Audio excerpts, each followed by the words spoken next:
Welcome to steno dictation. अगर आप हमारे चैनल पर नए हैं तो हमारे चैनल को सब्सक्राइब करें और बेल आइकन ज़रूर दबाएं। डिक्टेशन 5 सेकंड बाद शुरू होगा।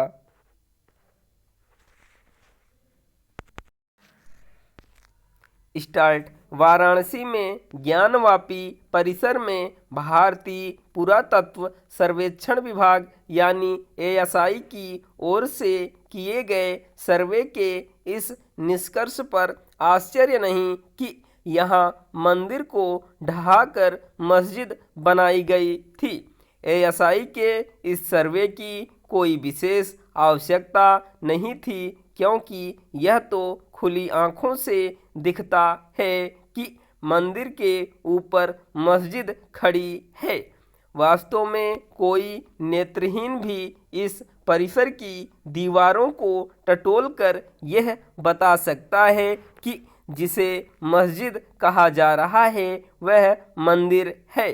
क्या मंदिर की ज्ञानवापी मस्जिद कहने वालों के पास इसका कोई जवाब है कि उसकी दीवारों पर उकेरे गए संस्कृत के श्लोक और देवी देवताओं की प्रतिमाएं किस बात की सूचक हैं? उन्हें यह भी बताना चाहिए कि तथाकथित मस्जिद परिसर में नंदी की प्रतिमा क्या कर रही है।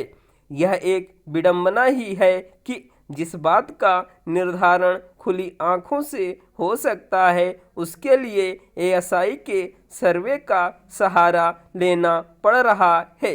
इससे भी बड़ी विडंबना मस्जिद पक्ष का इस तरह की दलीलें देना है कि एएसआई की रिपोर्ट अदालत का फैसला नहीं है।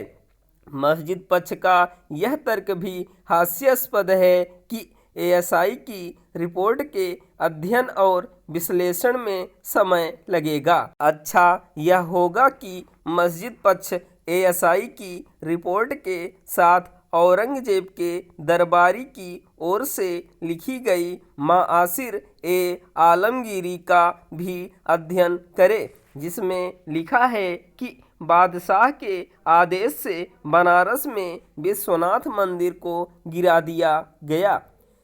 ज्ञानवापी मामले में मस्जिद पक्ष के रवैये से यदि कुछ स्पष्ट हो रहा है तो यही कि वह वैसी ही भूल जानबूझकर करने पर आमादा है जैसी अयोध्या को लेकर की गई। यदि मस्जिद पक्ष यह सोच रहा है कि ज्ञानवापी मामले में पूजा स्थल अधिनियम उसके लिए मददगार बन सकता है तो इसके आसार कम ही हैं, क्योंकि एक तो यह कानून न्याय के सिद्धांतों के खिलाफ है और दूसरे मंदिर पक्ष से यह अपेक्षा नहीं की जानी चाहिए कि वह जीती मक्खी निगलने को तैयार रहे। न्याय और नैतिकता का तकाजा यही कहता है कि ज्ञानवापी मस्जिद को मंदिर के रूप में स्वीकार किया जाए और उस पर दावा छोड़ दिया जाए।